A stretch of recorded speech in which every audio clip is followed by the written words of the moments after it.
Espérate, Edwin, que entran los otros compañeros.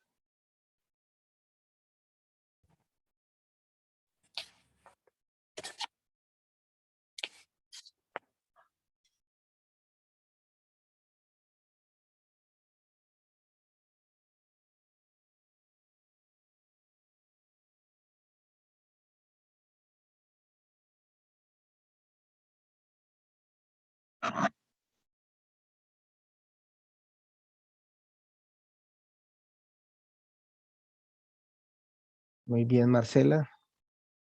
Queremos que entren los otros compañeros, por favor. Muy bien, Gisela.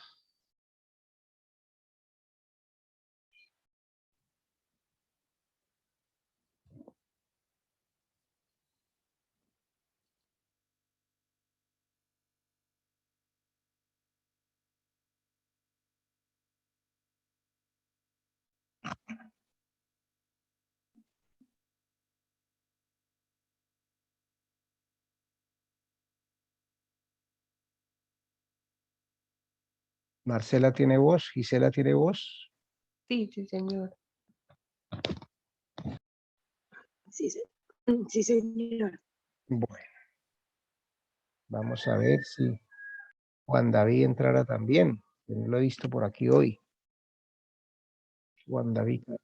Entonces prosigo, hermano, con las notas.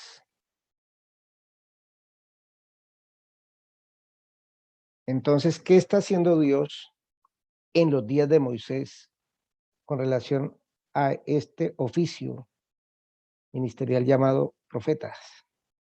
A ver qué logro captar de lo que Dios está dando de instrucciones ahí.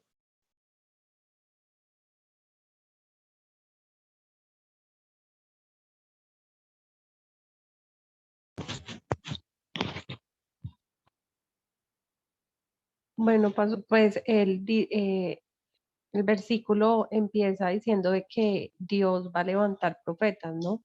Lo primero que uno se da cuenta. O sea, los profetas van a ser parte de qué? Del pueblo. Del pueblo de Israel.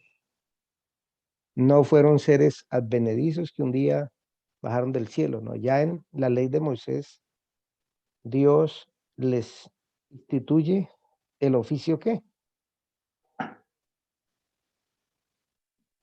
Profético entre ellos. Número 2, ¿qué logramos captar en ese pasaje?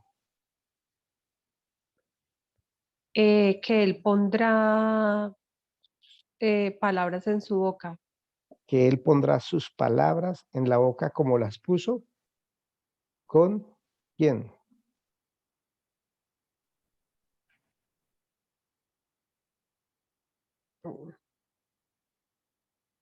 Dice profeta, el Como versículo Moisés, ¿no? como Eso es. O sea que está equiparando a quién y a quién en una misma categoría. Al tanto a profeta Moisés de como a los Moisés. demás. Sí, Eso. como los demás profetas. Pregunto. ¿Moisés fue profeta?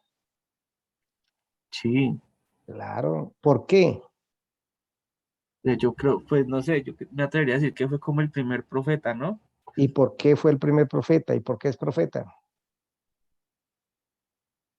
Porque fue la voz de Dios. Para su pueblo en ese momento. Y ahí arrancamos diciendo, que dice las notas, o reafirmando más bien, que no solo significa el relato de eventos ¿qué?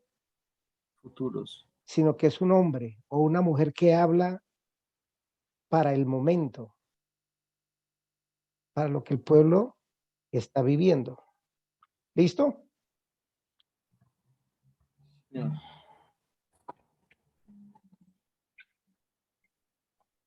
Se me fueron los alumnos de la... Sí, pastor. Bueno, me da moral usted. Número 2. Profecía fue un mensaje de Dios comunicado a otros por un portavoz, un profeta.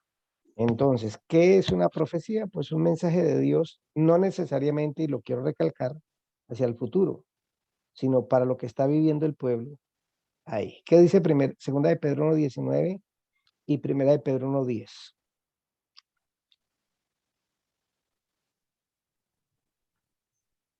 Mm,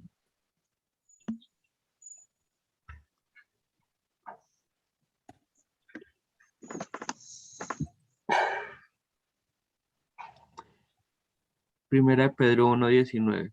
Ujú. Tenemos también la palabra profética más segura, a la cual hacéis bien en estar atentos como a una antorcha que alumbra en lugar oscuro hasta que el día esclarezca y el lucero de la mañana salga en vuestros corazones. Entendiendo primero esto, que ninguna profecía de la Escritura es de interpretación privada, porque nunca la profecía fue traída por voluntad humana, sino que los santos hombres de Dios hablaron siendo inspirados por el Espíritu Santo. ¿Listo? Sí, Note esas palabras. La palabra profética que alumbra en medio de qué. la oscuridad. Eso. Entonces, cuando Dios levantaba profetas, era porque el pueblo estaba viviendo qué. Crisis. Una crisis moral, social, política.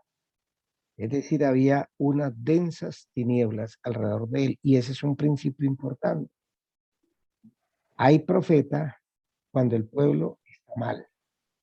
Pastor, ¿y con la iglesia sucede lo mismo? Pues claro, Dios todavía tiene profetas que son capaces de exponer como Juan Bautista el pescuezo con tal de declarar lo que Dios dice.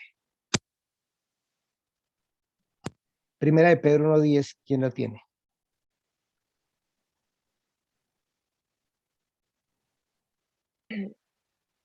Los profetas que anunciaron la gracia reservada para ustedes estudiaron y observaron esta salvación. Querían descubrir a qué tiempo y a cuáles circunstancias se refería el Espíritu de Cristo que estaba en ellos, cuando testificó de antemano acerca de los sufrimientos de Cristo y de la gloria que vendría después de estos. A ellos se les reveló que no se estaban sirviendo a sí mismos, sino que les servían a ustedes. Hablaban de las cosas que ahora les han comunicado los que les predicaron el Evangelio por medio del Espíritu Santo enviado del cielo. Aún los mismos ángeles anhelan contemplar estas cosas. Gracias, Giselle. Entonces, mire que el Espíritu de Cristo con el espíritu de los profetas estaba muy relacionado. ¿Por qué habla Pedro? Los profetas estaban conectados con Cristo, con el Mesías, porque ambos, o Cristo como los profetas, daban el mensaje de quién? De Dios. De Dios para el pueblo. Ahora hablemos, ya tratamos de definir qué es la profecía, ahora vayamos a la función, el rol del profeta, la actividad del profeta. Número 1, Las profecías exigían o imponían la ley del pacto. los profetas se dedicaban a decirle al pueblo, ¿ustedes son el pueblo de qué? De Dios. De El Dios. pueblo del pacto, acuérdese del pacto. La ley es el pacto de Dios con Israel, con la nación de los judíos. Y como los israelitas no cumplían deliberadamente, dijimos, eran rebeldes, pues Dios levantaba profeta que les decía que Ustedes son la ley del pacto. ustedes son la gente del pacto. Entonces, les recordaba también que qué, Los castigos por la desobediencia. esa rebeldía, esa desobediencia, esa anarquía de ellos traería desobediencia. Levítico 26:14, por lo menos leamos unos 3 versículos, son bastante largos, Deuteronomio 4:15, otros 3 versículos por lo menos, y Deuteronomio 28:15, en adelante por lo menos 3 versículos. ¿Quién nos ayuda? El Levítico. Ujú, Del 14 en adelante, ujú. dice, pero si no me oyereis ni hiciereis todos estos mis mandamientos, y si desdeñaréis mis decretos y vuestra alma menospreciare mis estatutos, no ejecutando todos mis mandamientos e invalidando mi pacto, yo también haré con vosotros esto. Enviaré sobre vosotros terror, extenuación y calentura, que consuman los ojos y atormenten el alma. Y sembraréis en vano vuestra semilla, porque vuestros enemigos la comerán. Pondré mi rostro contra vosotros y seréis heridos delante de vuestros enemigos. Y los que os aborrecen se enseñorearán de vosotros y huiréis sin que haya quien os persiga. Y si aún con estas cosas no me oyereis, yo volveré a castigaros 7 veces más por vuestros pecados. Quebrantaré la Gracias, Señor. soberbia. Hasta ahí. Mire lo terrible del castigo por la rebeldía del pueblo. ¿Quién tiene Deuteronomio 4:15?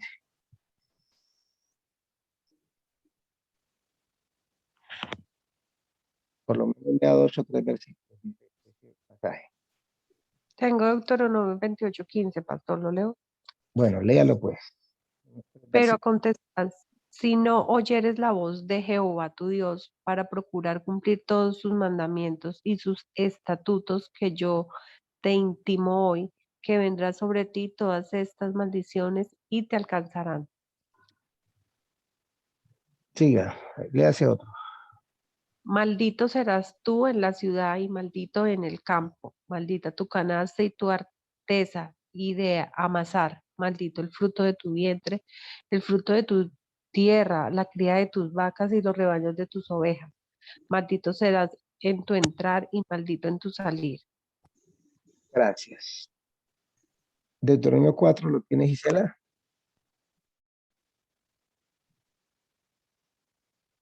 Gisela, Sí, señor. Sí, señor. Ya. a ver, léanos una por.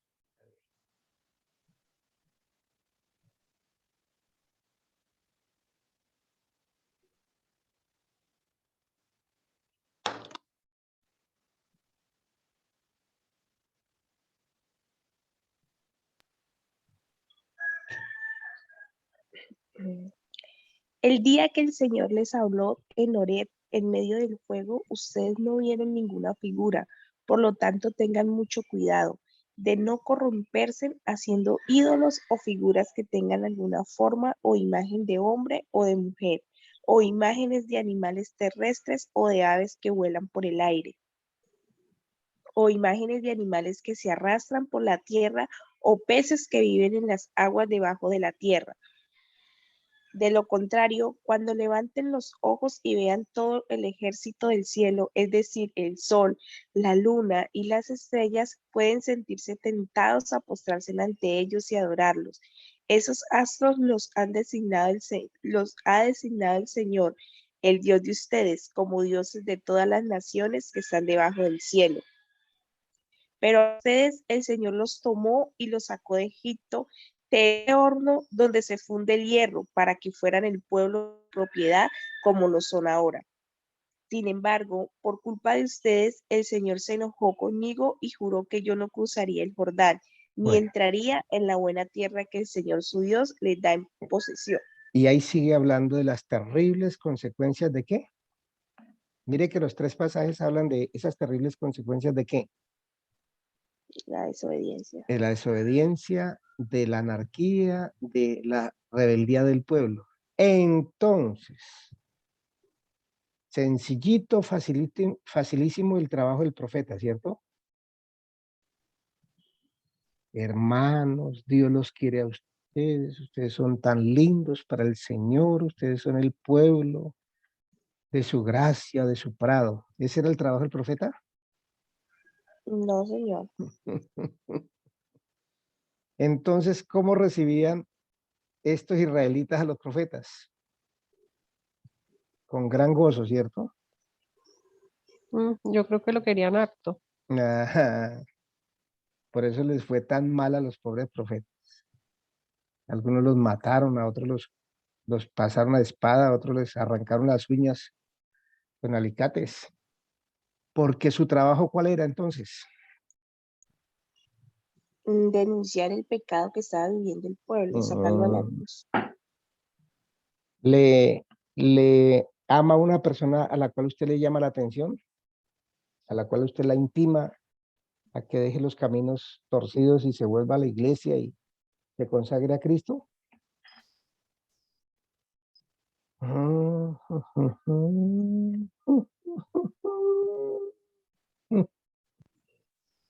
da besitos y le manda flores con pancito. Es que la diferencia es que en este tiempo no son apocalípticos, así todos, todos sanguinarios. Ah, entonces, mire a lo que tiene que echar mano el profeta del Antiguo Testamento, a esas figuras apocalípticas de la literatura de ese nombre, porque tiene que llamar la atención al pueblo por su maldad, por su desobediencia. Y por supuesto, a nadie le gusta que le enrostre su qué, Su pecado. su pecado, su error, ¿cierto? Entonces, el Y no de trabajo, esa forma, no, pastor, porque es que realmente eran duras las advertencias mire todo, y apuntaban a todas las áreas. exactamente. Si ustedes me desobedecen en todas las áreas, pues yo también los casco en todas las áreas, dice Dios. Y eso le tocaba al pobre profeta, levantarse en medio del pueblo. Ahora, note que todos los profetas fueron israelitas, que Dios dijo a Moisés, del pueblo, de entre ustedes levantaré profeta. Pero también la otra cara del profeta, la cara amable, ¿cuál era?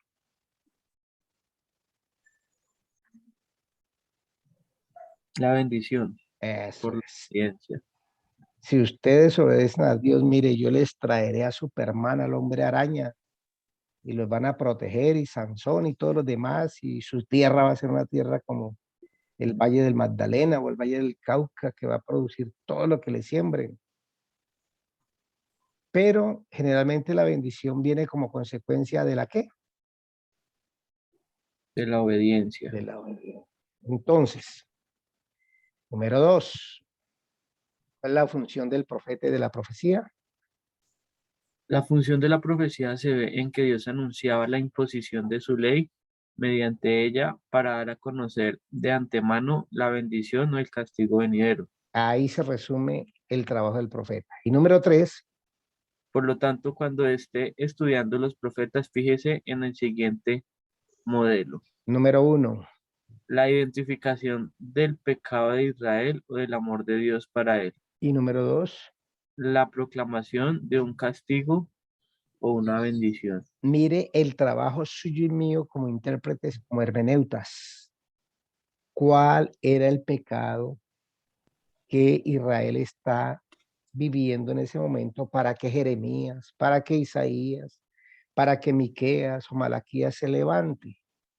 Y ese es un trabajo de investigación, de análisis del mismo libro, como hemos visto, para descubrir, para descubrir cuál era esa falla garrafal en el cual el pueblo de Israel estaba viviendo. Generalmente, ¿cuál era un pecado predominante a los cuales la mayoría de los profetas hace alusión? La idolatría. La idolatría.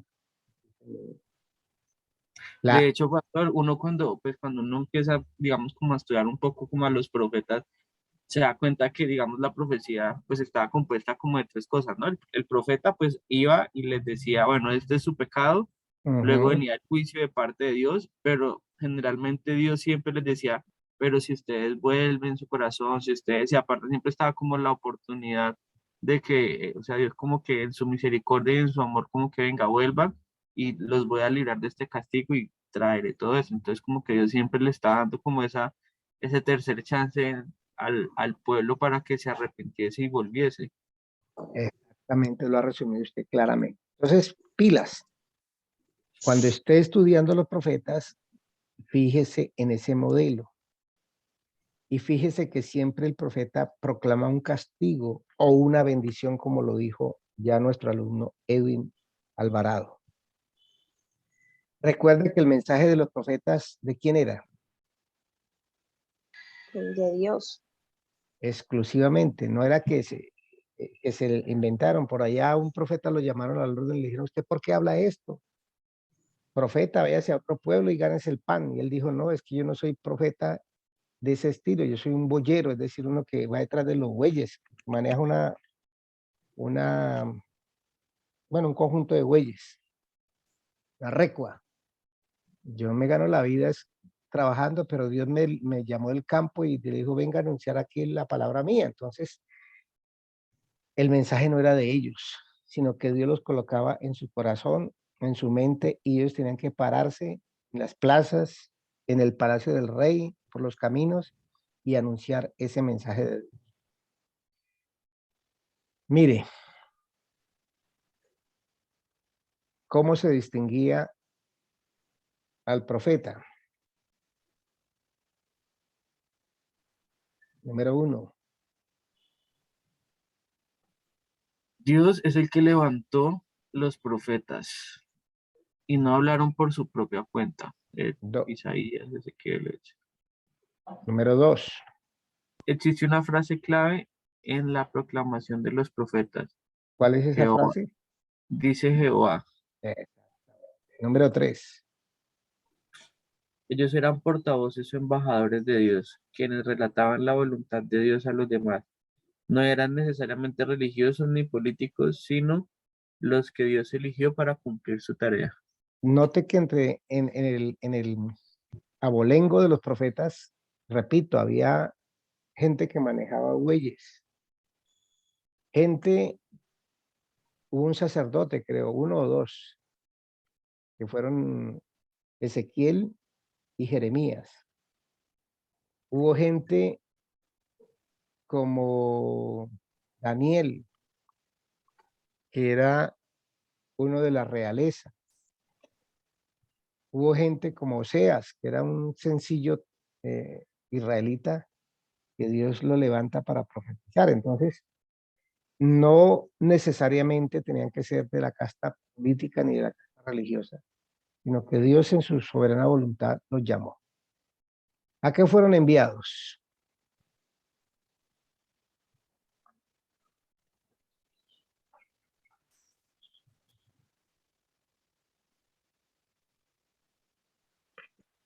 Y si fueron enviados Fueron, a anunciar. Dale, dale. fueron enviados a anunciar el mensaje a los que Dios quiso que lo escucharan. Primero, Jonás a los de Nínive, a los asirios, Abdías a los de Edom, Daniel a los judíos en Babilonia, Oseas a los de Israel, Jeremías a los de Judá. Entonces, estamos viendo que Dios levantó profetas solamente para el pueblo de Israel. No, para las naciones también. Porque las naciones están en el plan de Dios y Dios ama a las naciones. Entonces vemos algunos profetas proclamando el mensaje a naciones que se metían o tenían relación con el pueblo de Israel. Bueno, número 4.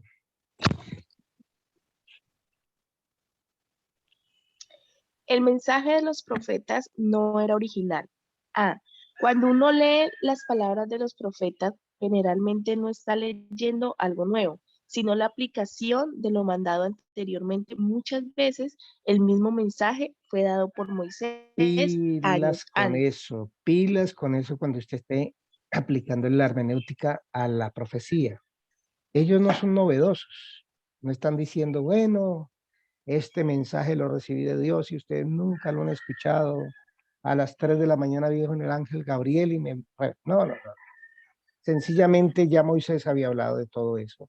Y ellos lo que hacen es repetir, por decir así, en otras palabras y en otros métodos, el mismo mensaje. B.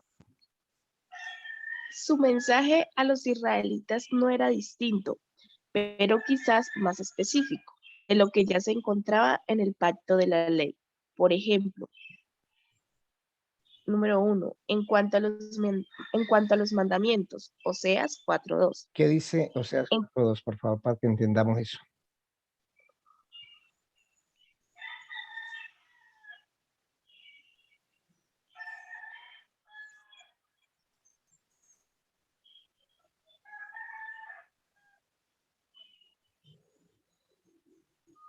Dice, Oseas 4:2. perjurar, mentir, matar, hurtar y adulterar prevalecen y homicidio tras homicidio se suceden. Note que está mencionando 3 o 4 mandamientos de la ley de Dios.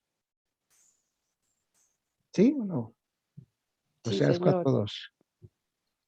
3. Matar, hurtar, Hurtar, adulterar. adulterar Mentir, y mentir, mentir. matar, hurtar y adulterar. 4. Eso es. 3 mandamientos de la ley de Dios. El perjurar o el falso testimonio en la mentira. Entonces, mire que ellos no están diciendo algo nuevo, ni es algo distinto que el pueblo no entendía o no conocía.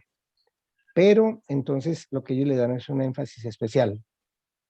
En cuanto a las profecías acerca del Mesías, estas fueron dadas primeramente por los profetas. Y vemos a Isaías capítulo 42, el capítulo 49, el capítulo 53. Y vea también Juan 1:45. Entonces, mis señores, el mensaje de los profetas no era nada original. Original, de pronto, las profecías del Mesías, pero eso era el 1%, por decirlo así, mientras que el 99% era relacionado con la famosa ley de Moisés, con el pacto de ese pueblo con Dios. ¿Vamos hasta ahí bien, hermanos? Sí, sí, señor.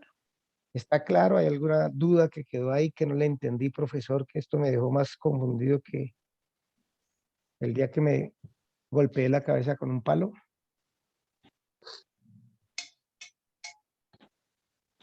¿O está clarito como? Sí, pastor, está claro. Bueno, entonces vamos a lo que nos interesa. ¿Cómo interpretar la profecía?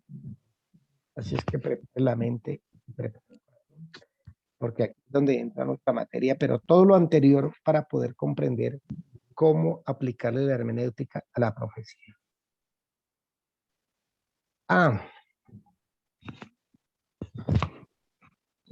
Ayuda externa.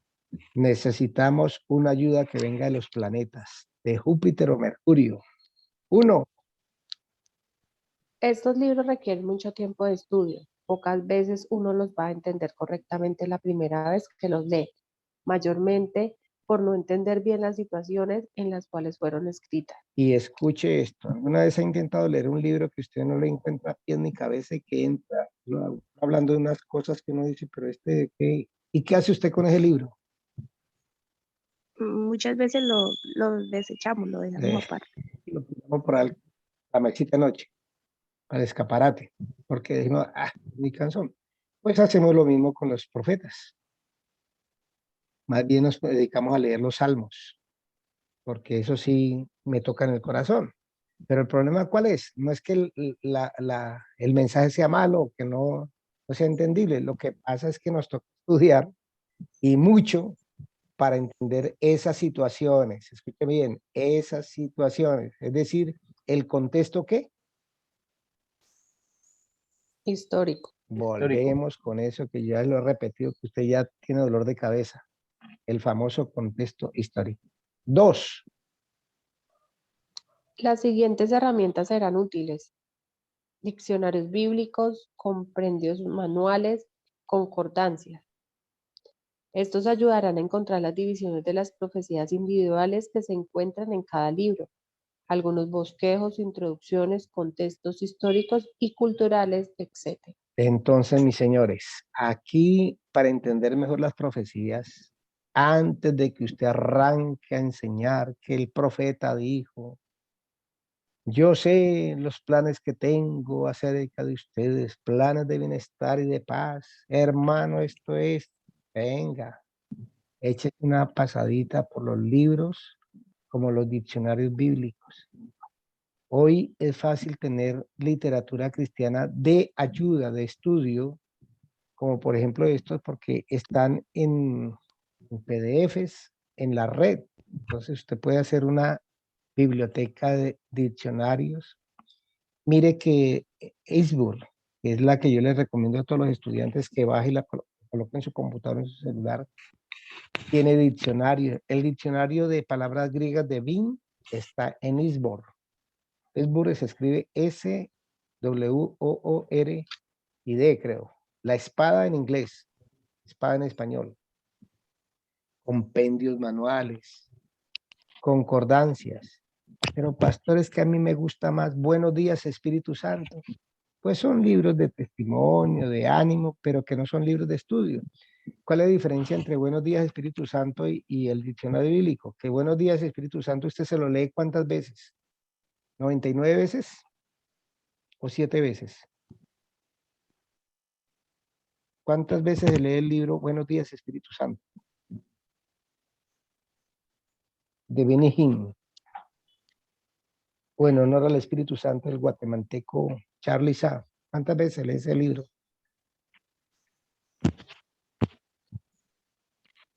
Nunca se lo leí.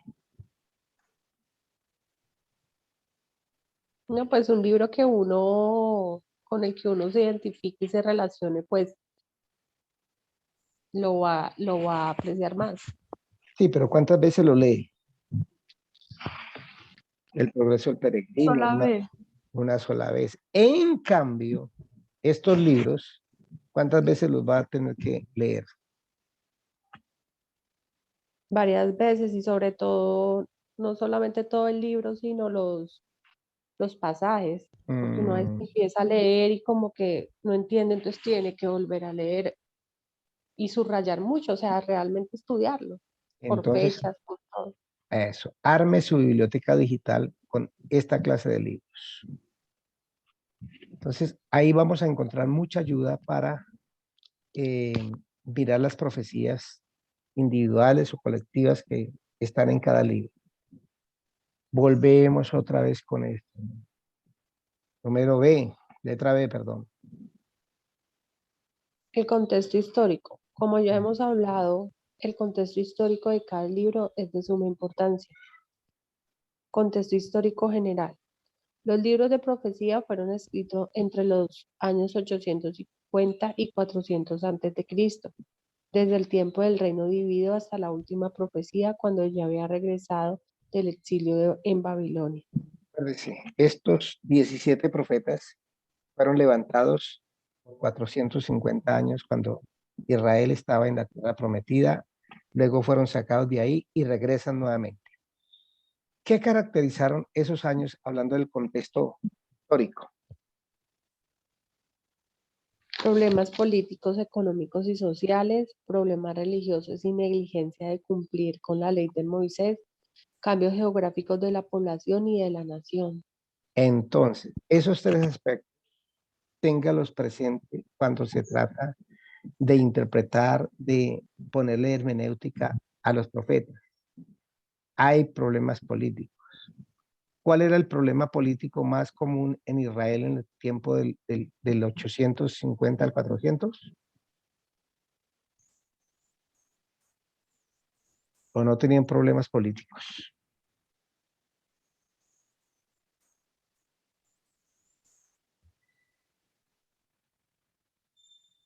Creo que era como en cuanto a la elección de los reyes. No, no tanto. Sí habían problemas de eso, pero el problema de Israel era que quería ¿qué? Hacer alianzas con quién. Los demás pueblos, cuando Dios le había dicho que no lo debía hacer. Querían aliarse a los egipcios, a los asirios, a los babilonios. Y en la ley enfáticamente decía que ¿qué? No harás ¿qué? Dioses, Alianzas alianzas. políticas con los asirios, con los babilonios, ni con los en este amorreos, caso, ni con los feos. en ese caso, pastor, no era solamente que ellos quisieran tomar sus costumbres paganas, sino que también en la parte política, ¿no? O Por sea, supuesto, ujú. pero esa parte política los iba a llevar a ellos ¿a qué? Pues yo, pues creo yo que a desvirtuar, a poner los ojos en los, digamos, en los políticos, llamándolo así, y no Ujú, en lo que decían en Dios. exactamente. ¿Te acuerdas el caso de Salomón? ¿Cuántos caballos importó de Egipto? 4.000 caballos. Pregunto, Israel en esas montañas y en ese terreno necesitaba caballos. No, pero tenía una llanura y allá los metió el Salomón porque él quería tener contacto político con Egipto, con este imperio, con esta nación poderosa. Pero, ¿cuál fue las consecuencias de haber tenido caballos por donde empezó el hombre? Que un día Faraón, ¿qué le dijo? Yo le vendo más caballos si usted se casa ¿con quién? Ah, con la hija y Con entonces mi ahí hija, ya que era una estaba. muchacha de 195 kilos de peso. Y Salomón terminó casándose con esa gordita. Pero ese no fue el problema es que ella trajo, ¿qué dice la Biblia? Pues todas sus costumbres, Sus dioses y los instauró en Jerusalén y hasta el Salomón idolatría. le construyó un templo al dios de la gordita. Entonces, problemas políticos, Dios no deseaba que su pueblo se aliara con estos paganos porque detrás de ellos venían las costumbres y la idolatría. Problemas económicos. Y aquí quiero detenerme un poquito en esto de los económicos y sociales. ¿Qué clase de problemas económicos les tocó enfrentar a los profetas?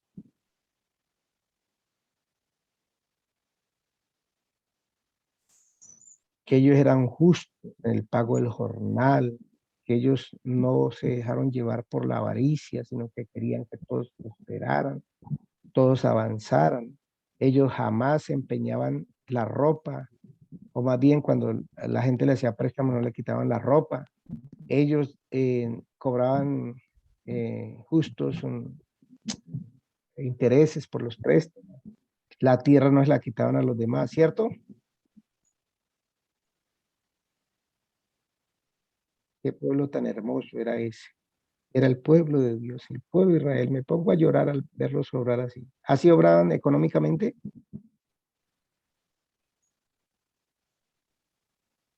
No, señor, por supuesto que no, hacían todo lo contrario. Mm, dice la Biblia, dice uno de los profetas, vendían al pobre por un par de qué.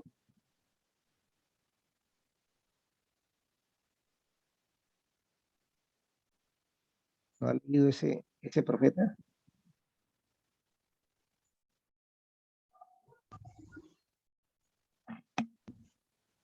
¿Por cuánto vendían un judío? Por un par de, así dice el profeta. Y puede ser una exageración, pero denota uno los problemas económicos de la justicia. Mire el asunto de las propiedades. Fueron levantándose grandes terratenientes a punta de adquirir propiedades baratas, porque el pueblo tenía que endeudarse para poder sostenerse en tiempos de dificultad, y el rico le prestaba, pero luego le quitaba la ¿qué? La tierra. Y cosas así similares. Entonces, en medio de esas crisis económicas le tocaba a Jeremías, a Miqueas y a otros profetas levantar su voz y decir, señores, este sistema económico es corrupto. Por ejemplo, la justicia. La justicia también estaba permeada por la avaricia. Entonces, se legislaba en favor del que pagaba la mejor coima, el mejor soborno. En esas situaciones, el profeta se levantaba a decir, señores, están ustedes marchando maravillosamente. ¿Y qué problemas sociales, ahora ayúdeme usted, encuentra usted cuando lee los profetas? Es decir, en las relaciones entre ellos.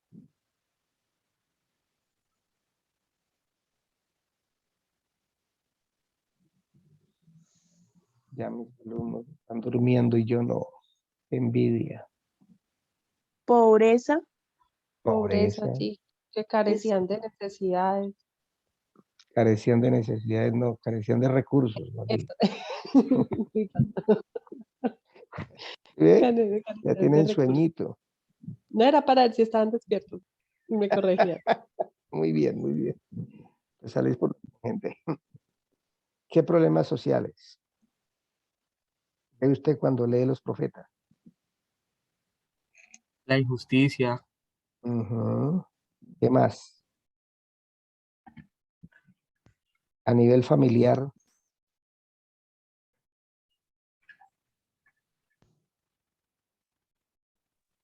Pues me a ni- imagino, pastor, él cómo iban contra ellos, ¿no? Contra su familia,